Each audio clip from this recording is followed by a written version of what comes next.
Thank you for being here. My name is Brad Rourke. I'm the president and CEO of Scottie Resources. We'll do the forward-looking statement, as I'll make lots of forward-looking statements, as we all do. We'll whip through bunch of slides here, and I'm going to get to really the meat of the story that's happening right now. There's a lot to talk about, really good things with Scottie, but we're going to just kind of focus on one area. But when investing in these junior exploration companies, I think we check all the boxes that one should look at, whether you're looking at my company or any other company. And that would be, where are you trying to do your business? Do you have the infrastructure, or what are those constraints? Do you have scale? The function of what we're here to do is, we prove up through the drill bit something and hopefully someone of a larger nature takes us over. Do you have the right horses or the people to do the work, and do you have access to capital? I think I can demonstrate I check all those boxes. And then only then, if you can check those boxes, you still need to be lucky and have a real smart team. So hopefully we can demonstrate that we're on our way. Anyway, so we operate in Northwest BC, Golden Triangle. Everyone knows the Golden Triangle. I shouldn't have to explain it to anybody here. What I think gets lost is the amount of activity that's happened in this area in the last 3 years. Even though everything's down and to the right on our computer screens, I've lived most of my life in the area. Just off this map is where I raised my family, so I'm familiar with the area. It's how I got involved in this project. But it's about $5 billion in deals have happened since, say, 2020, and started with the GT Gold transaction with Newmont. My neighbor just got bought out, the Pretium assets. And then you have Hochschild in the area. The Lundins have come into the area. And so you see, the area is getting the attention from who you want to see in the area. So that gives us a little bit of hope. So we're in the right area. This is the land package we've accumulated since I've been involved since 2016. I didn't start this company. I was an investor in it, and I took it over out of frustration. But really what it was that got me interested in it was a past-producing gold mine, which was the old Scottie gold mine that operated in the early 80s, and it only operated for just 3 years, but it was pure economics that shut it down. It recovered 16.2 grams per ton, but Don McLeod's first mine, what really hit him in the head is when the commodity price rolled over in the early 80s, he had a $20 million facility with the Royal Bank of Canada, and when you borrowed money back then, that was 22%. So when the commodity price rolled over, even though they were producing a half ounce per ton, they just couldn't get out from under that weight. That on top of the town I lived in was a little town called Smithers. That's where Pretium's and KSM's operation offices are. And when they're building that power line right beside the Scottie gold mine is what initially got me interested in it. But we started with 400 hectares. I've done over a dozen transactions, as you can see. And I just put some news out last week at the bottom part there where Georgia River is. We just added another 7,000 hectares to that asset. We've drilled it for a few years. There's 7 past-producing mines on that tenure, even though all of our work, we're going to talk about, is in 1% of what we're looking at. But we do have that runway, and as you can see, power and road to the main pieces of that project. Scottie gold mine is up there on the left. There's our road. There's the power line. We got deep water shipping facilities into town of Stewart, just 40 kilometers down that road, and it's just Ascot and us on that road. So you can see infrastructure is not a problem at all. We're blessed. It's a difficult area to work in at the best of times, but we do kind of have all that infrastructure looked after. Again, a photograph of Scottie gold mine. The original mine is there. Point out to the right of that screen is the Blueberry Zone. That's what we're really going to be talking about. This is that alone should justify a higher market cap than we're presented today. So that's opportunity for everybody in this room, including myself. And we have tailings. There used to be a lake there, and a big part of the story is, as you can see where those tailings are on the right side of the picture, that used to be a covered lake. Off screen to the left, there is a glacier that's retreated. That lake now continuously drains since 1989, I believe, but that gives us exploration potential along that lake bed, and we'll get to that in a moment because it's really exciting. I'll just skip over this slide. I don't want to not speak about the Scottie gold mine is how we've initially got involved in this project, because the drilling there for over the last 3 seasons has been fantastic for us. Blueberry is kind of our lowest hanging fruit, but I'm just trying to show look how close they are together. Is it part of the same system? I think we have a little bit more work to determine that, but we're excited that we think it does. We have some theories, but I just kind of want to flash a few of those results that we've had at the Scottie gold mine. They're very respectable as well, but we're really going to get into the Blueberry. Again, one more at Scottie. It's a little bit more expensive for me to drill this, about 0.1 with a helicopter bump up, and we drill these long holes and we hit multiple veins. It's a stack vein system at Scottie Gold, so we're really happy with the success we had there, but really nothing is going to compare to Blueberry, and it's really all we need to talk about. And we also have a domino zone in the Georgia River. I drilled 2 seasons there and had great success, but we're just going to focus on Blueberry for now. The market conditions this year, I just go, okay, let's just drill the easiest, cheapest targets out there.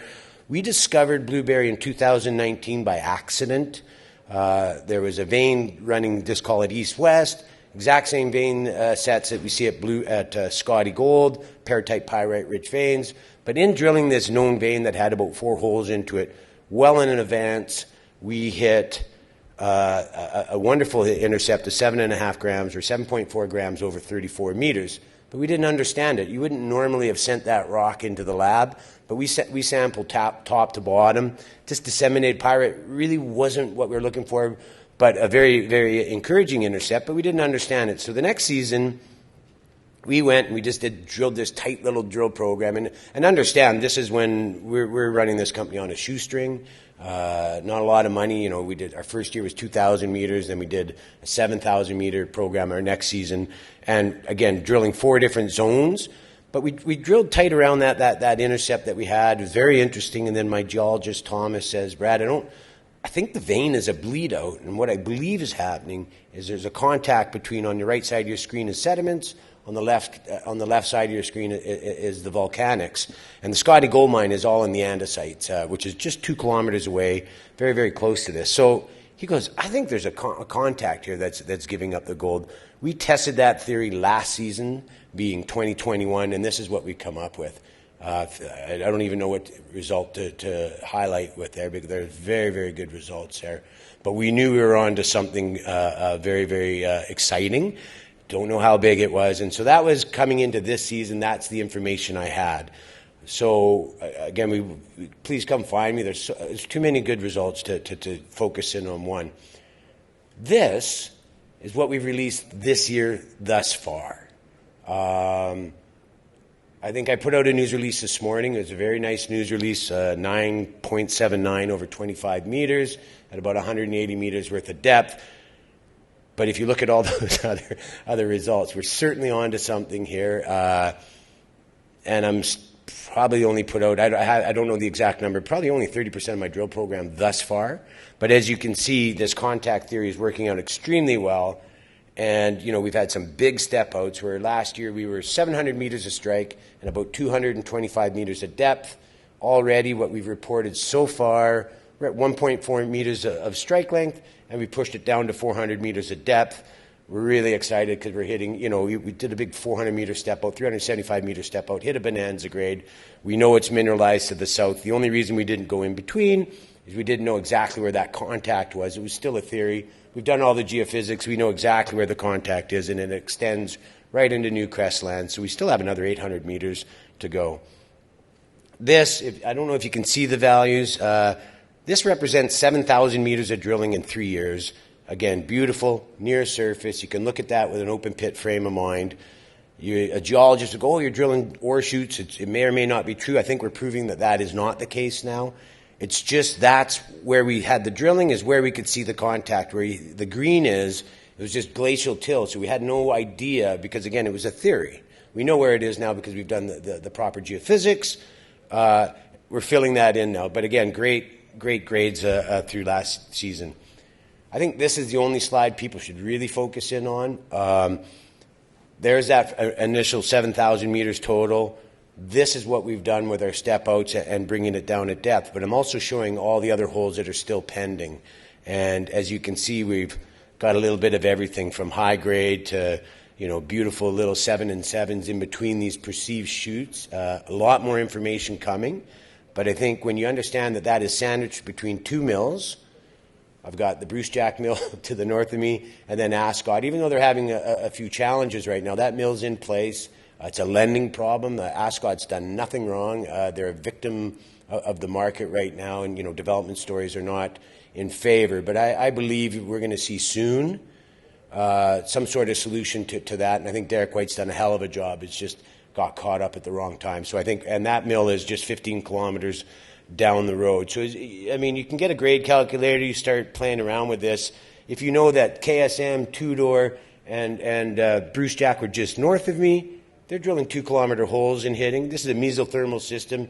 We know we get cut off to the north. I've got a fault right there where we hit the higher grade, but to the south there, I think we can get it almost to 3 kilometers before it runs into Newcrest land. And we've only gone 400 meters of depth so far, and we're hitting great grades at depth so far. So really, really exciting. Again, this is a plan view, kind of shows where we did geophysics, and we did it over the Scottie gold mine as well. We've got a few ideas there, but we've always said, if you go to my past videos on the website, I've always said I wanted to show a pathway to 1 million ounces of high-grade gold. I really, truly believe we get to move the goalposts this year. I still have 40 holes I haven't seen yet, but because that distribution of those drill holes are such across the whole structure, we're allowed to get a little bit excited. And again, those geophysics, we did geophysics and EM, tells us exactly where that contact is and gives us some hot spots. The people involved, I'm really proud of the board. Things that I think are interesting is I put that board together. Not a single person knew each other before coming onto the board, which is a little bit different than a lot of junior companies. So I've got, independent guys giving me independent advice, where they're, Ernie and John are kind of my bigger influencers on the board. Ernie Mast is well known in this industry, more of a C-suite kind of a guy, and then John Williamson is a legend in the junior mining space, and I'm scared of him, but between those two guys, they keep me right on track. I do run the company via board. Steve Stein comes outside of the mining industry, but he built a company called Black Diamond Camps. He's an accredited board member, and we took that from a napkin to a $2 billion company. It's, again, come off, but that's when oil was doing well. Christina Body, she did GT Gold. She's with me. Stephen Solis, same firm as K92 for my bookkeeping and my CFO. So we're good hands there. We did 17,000 meters this year in drilling. I think for a junior exploration company, that's a lot. I contemplated taking that back a little bit this year, as I saw other companies taking drill rigs off to save money, but we just loved what we saw, and I thought, let's just spend it all. So we wanted to do something different, and so that was a big program for us. Again, we did some geophysics and general mapping over, because we got a large piece of land. When I went 2019, no one had heard of me. I self-funded this company, or a couple friends, if you were lucky enough to know me back then. But Beaver Creek 2019 is the first time I kind of came out and said, hey, I've arrived. And in that time, even though things have been challenging, I've been able to assemble, from 100% retail to pretty proud, where Yamana owns 9.9, Eric Sprott owns, I think it says 11% here. I have a very prominent Swiss family office that owns 9.9 of me, and I think they own 9.9 about just everything in my area, almost every company. And then we've just in the last little while brought in some big funds, whether it's Phoenix Gold Fund, Gold 2000, Extract, and so we're getting the support for the first time from these funds, so we're very proud of that. It's been a challenging time, but I think our table's kind of set, and we have no debt. We've paid everything off. Oh, and I'm sorry, and the amount of confidence that we have is we purchased back all our royalties on this just in the last little while, so we're royalty free, sitting everything north of Ascot. There's still some royalty on some of the lands that are less advanced, but for that main piece of land is royalty free. So that kind of shows you the confidence we've had, because in this market to spend that kind of hard dollars is quite aggressive. So we're happy to do it. Shares issued and outstanding, again, we're about 240 million shares outstanding. Not that big of a warrant overhang at 290. But again, we've just kind of widened that pie chart. It's all hopefully with sticky money. You never know that. But we're pretty encouraged with the partners that we have. Now, with that, there you go. This is what discovery looks like. And you can buy this at the same price today as if I never drilled a drill hole. So I think there's opportunity there. I think today a good CPI print and gold's kind of been running here in the last hour and a half. Is this the time? I don't know if this is the time, but the time is coming soon. And when you know that that's on the road, power, everything's right there. So it's exciting. And thank you very much.